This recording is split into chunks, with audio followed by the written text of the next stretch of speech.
Assalamu alaikum wa rahmatullahi wa barakatuhu. Nahmaduhu wa nusalli ala rasulihil karim amma ba'd. Fa'udhu billahi minash shaitanir rajim. Bismillahir rahmanir rahim. Wallahu la yastahi minal haqq. এটো এটা কোরআন শৰীফৰ আয়াত হয়। এই কোৰআন শৰীফৰ আয়াতটিত কোৱা হৈছে যে আল্লাহ তাবাৰক তাআলাই হক কথা ক'বলৈ লাজ নকৰে।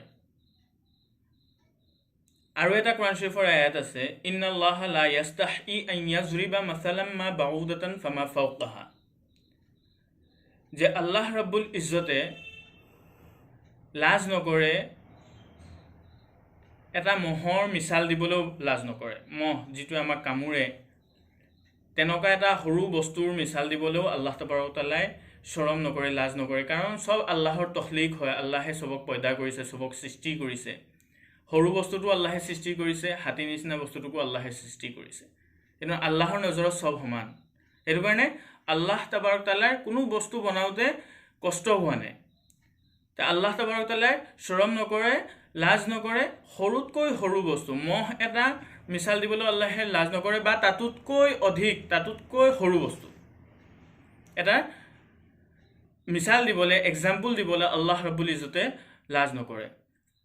আমাৰ শৰীয়তখন যিসকল আমি মুছলমান হওঁ, আমাৰ ওপৰত লাজিম হয় যে আমি জানিবলগীয়া কথাবিলাক সুধিবৰ কাৰণে বা আমি বয়ান কৰিবৰ কাৰণে ক'বলৈ আমি লাজ কৰিব নালাগে। আমাৰ উলামা হজৰত যিসকল আইম্মাই মাসাজিদ হয়, মছজিদৰ ইমামসকল, সেইসকলেও যিখিনি জৰুৰী মাসাইল সেইখিনি বয়ান কৰি দিব লাগে। কাৰণ আমি নজনাৰ দুখত আমি এনেকুৱা হৈ যায় পাকি এনেকুৱা মাসাইল আছে, যিবিলাক মাসাইল যদি আমি নাজানো তেতিয়াহ'লে আমাৰ নমাজ নহ'ব।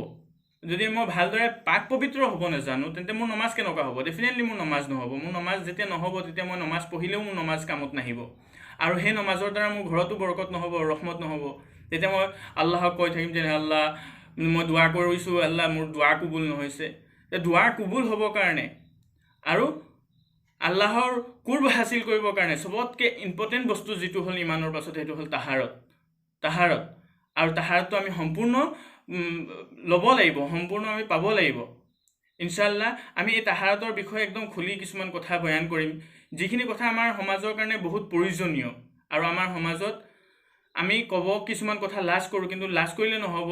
আমি মোবাইলটো যেতিয়া আমাৰ আল্লাহে দিছে আমাক, তেতিয়াহ'লে আমি এইটো ইউজ কৰিব লাগে, এইটো ভাল কামত ইউজ কৰিব লাগে। ইয়াৰ পৰা আমি দুই চাৰিটা ফায়দা ল'ব লাগে, ফায়দাৰ কাৰণে আমি ইয়াক ব্যৱহাৰ কৰিব লাগে। আৰু এটা হদিছত আল্লাহৰ নবী সাল্লাল্লাহু আলাইহি ওয়াসাল্লামে কৈছে যে আমি মোবাইলটো আজি ইউজ কৰিছোঁ নানান কিছুমান কাৰণত। আমি মুভিজ চাইছোঁ, সংছবিলাক শুনিছোঁ, গানবিলাক শুনিছোঁ, ময়েছিকিৰ কাৰণে আমি ইউজ কৰিছোঁ। কিন্তু আমি এই যিটো কামৰ কাৰণে আমি ইউজ কৰিব লাগে, যিটো ভাল কাম আমি ল'ব লাগে, যিটো ভাল বস্তুবিলাক যিবিলাক ল'ব লাগে, আমি এইবিলাক ল'ব পৰা নাই। এটা হদিছ বুখাৰী আৰু মুছলিমৰ এটা হদিছ হয় যে ইজা ফাতাকাল হায়াউ ফাফআল মা শিতা। আল্লাহৰ নবী সাল্লাল্লাহু আলাইহি ওয়াসাল্লামে কৈছে যেতিয়া তোমাৰ লাজ নাইকিয়া হৈ যায়, যেতিয়া তোমাৰ লাজ গুচি যায়, ফাফআল মা শিতা, তেতিয়া তোমাৰ যি মন যায় তুমি তাকেই কৰা। লাজৰ কিমান হুকুম আছে আল্লাহ তাবাৰক তাআলাই আমি ভাবিব নোৱাৰোঁ। আল্লাহে বান্দাৰ যেতিয়া গুনাহ কৰি থাকে কেনেকুৱা আল্লাহ তাবাৰক তাআলাই লাজ কৰে, আল্লাহৰ কুদৰত, আল্লাহৰ শান কেনেকুৱা, আৰু আল্লাহ তাবাৰক তাআলাই লাজ কেনেকুৱা কৰে আমি ভাবিব নোৱাৰোঁ। এতিয়া মই এটা প্ৰশ্ন আহিছে, সেই প্ৰশ্নটোৰ প্ৰসংগত মই এইখিনি কথা আপোনালোকৰ ওচৰত দাঙি ধৰিছোঁ। ইনশাআল্লাহ আপোনালোকৰ ফায়দা হ'ব। যিষাৰ প্ৰশ্ন আহিছে, যিটো প্ৰশ্ন আহিছে, এই প্ৰশ্নটো হ'ল যে কি কাৰণত গুছল ৱাজিব হয়, কি কাৰণত গুছল ফৰজ হয়।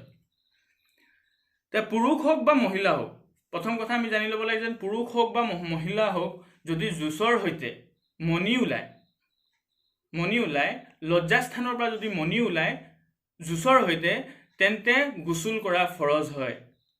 পুৰুষ মহিলাৰ মিলন হোৱাটো শৰ্ত নহয়। পুৰুষ মহিলাৰ মিলন হোৱাটো মানে লগ হোৱাটো, চৌহৰ বিবিৰ এক লগ হৈ পিনি যেন তেতিয়া শ্বেহৱতৰ সৈতে যেতিয়া বা জুচৰ সৈতে যেতিয়া হ'ব, তেতিয়াতো গুছল নিশ্চয় ফৰজ হ'ব। আৰু এনেকুৱাও যদি আপুনি কিবা এটা কাৰণত কিবা এটা ভাবি পিনি আপুনি যদি জুচত আপোনাৰ মণি ইখৰাজ হৈছে, তেতিয়াহ'লে আপোনাৰ ওপৰত গুছল ফৰজ হ'ব। এইটো এক নম্বৰ কাৰণ হয়। দ্বিতীয় কাৰণ হয় স্ত্ৰী সম্ভোগ হ'লে। মহিলাৰ লগত আমাৰ নিকাহৰ পাছত আল্লাহ তাবাৰক তাআলাই নিকাহ জায়েজ কৰিছে। নিকাহ কাৰোবাৰ ওপৰত ফৰজ হয়, কাৰোবাৰ ওপৰত ৱাজিব হয়, কাৰোবাৰ ওপৰত সুন্নত হয়, কাৰোবাৰ ওপৰত মুবাহ হয়, কাৰোবাৰ ওপৰত ৱাজিব, কাৰোবাৰ ওপৰত মুস্তাহাব হয়। নিকাহ কৰাৰ পাছত যেতিয়া আমি আমাৰ মহতৰ্মাৰ লগত আমাৰ মহিলাৰ লগত যিটো আমাৰ সম্ভোগ হ'ব সেই সম্ভোগটো হ'লে অৰ্থাৎ গুপ্তাংগ জেগাডোখৰ যেতিয়া পুৰুষৰ মহিলাৰ গুপ্তাংগ সোমাব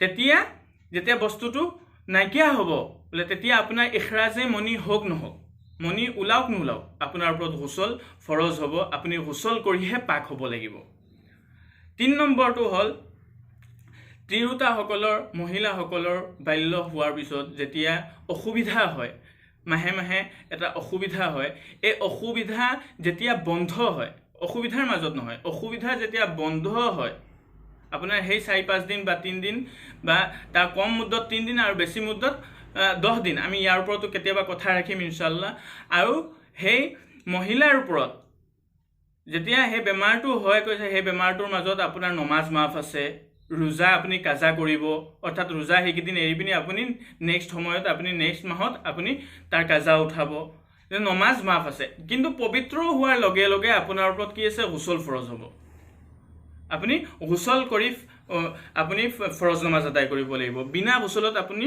একো কৰিব নোৱাৰে মানে ইবাদতৰ লাইনত একো কৰিব নোৱাৰে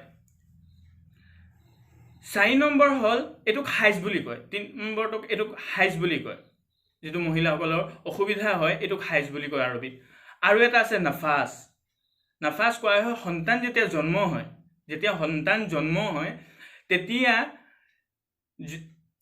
মহিলাসকলৰ যেটো অসুবিধাই দেখা দিয়ে প্ৰায় ইয়াৰ কম মুদ্দত নাই কিন্তু মুদ্দত এটা আছে 40 দিন বা 40 দিনৰ আগতো কেতিয়াবা কাৰোবাৰ 35 দিন 37 দিন 38 দিনতো কাৰোবাৰ এই অসুবিধাটো নাইকিয়া হয় এই অসুবিধাটোৰ পৰা মানুহ ভাল হৈ আহে জন্ম হতে ল'ৰা ছোৱালী জন্ম হতে যেটো কষ্ট হয় সেই কষ্টৰ পৰা যেতিয়া অসুবিধাৰ পৰা ভাল হৈ আহে তেতিয়া গুছল কৰি ফৰজ হয় গুছল ফৰজ হয় আৰু গুছল কৰি পাক পবিত্ৰ হোৱাটো জৰুৰী হয় আৰু সেই গুছল কৰি পিনিহে মানুহে ইবাদত কৰিব লাগিব ইনশাআল্লাহ এনেকুৱা ধৰণৰ কিছুমান প্ৰশ্ন আমি দাঙি ধৰিম আপোনালোকে শুনি পিনি আমল কৰাৰ চেষ্টা কৰিব আমাৰ ফায়দা হ'ব ইনশাআল্লাহ আমি যেতিয়ালৈকে পাক সাফ নহম আমাৰ কোনো ইবাদত কামত নাহিব আমাৰ ইবাদতৰ কোনো আমি মজা নেপাম আল্লাহ তাবাৰক তাআলা আমাৰ ওপৰত নাৰাজ থাকিব আৰু আমি যেতিয়ালৈকে পাক পবিত্ৰ হোৱাৰ তৰিকা সম্পূৰ্ণ ৰূপত নিহিকিম তেতিয়ালৈকে আমাৰ কোনো ধৰণৰ কোনো কাম আমি